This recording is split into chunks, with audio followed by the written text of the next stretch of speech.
Hello viewers, first off, apologies for the mishaps I had in the previous video about the Porsche 993 GT2. I kept mentioning another brand instead of Schuko.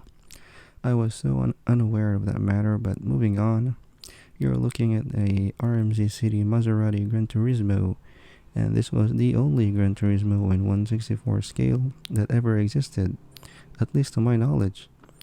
Then I went ahead and got it right away back in 2019.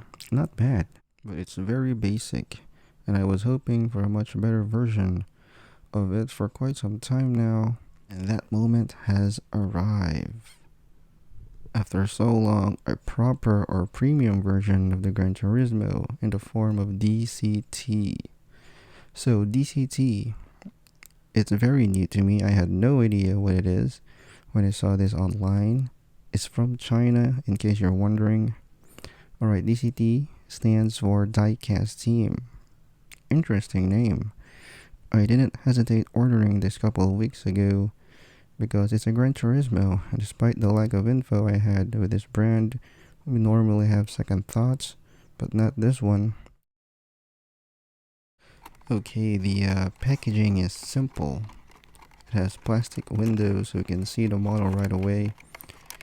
As I'm struggling to slide this out nicely, it is sitting in this plastic bubble, so let's go ahead and let it loose.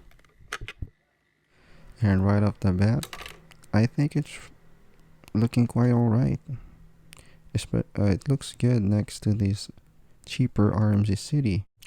Have a look and see it for yourselves. It's quite good actually. Alright, proportions are similar with DCT being longer. That should indicate that this is close to true 1/64 scale. RMZ casting are always on the smaller side from what I've seen. Same case for this Gran Turismo. The DCT also is slightly taller and a bit wider. Let's have a closer look here. I like the lens headlights. They're not bad. It feels very light. I think it's due to the plastic base.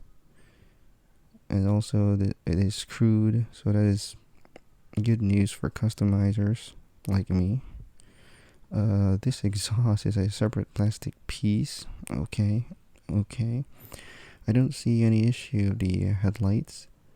The Maserati logo at the nose. There's another Trident badge there on the which seems to be a plastic grill piece. The hood scoop is detailed in black.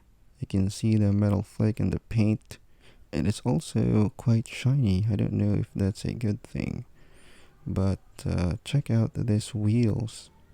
It's great looking. Dark chrome finish is fantastic. Rubber tires with threads. I don't see any disc brakes in there, but that's not totally bad. The vents and the fender, the lines are nice and deep. A crease in the door handle, and look right here, a side mirror with some chrome detail. That's a nice touch. There is a lot of separate pieces in this model.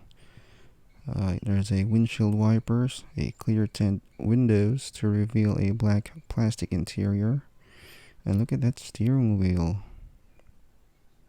There's a Maserati Trident logo there. That is actually impressive. The seats are also in two-tone with the red accents there on the bolsters. I don't know if the camera can pick that up, but it's there. Yep. So it's really good. So nice job, DCT. And I think there's a screen there in the middle of the dash. Those are some really neat touches. So let's head at the back.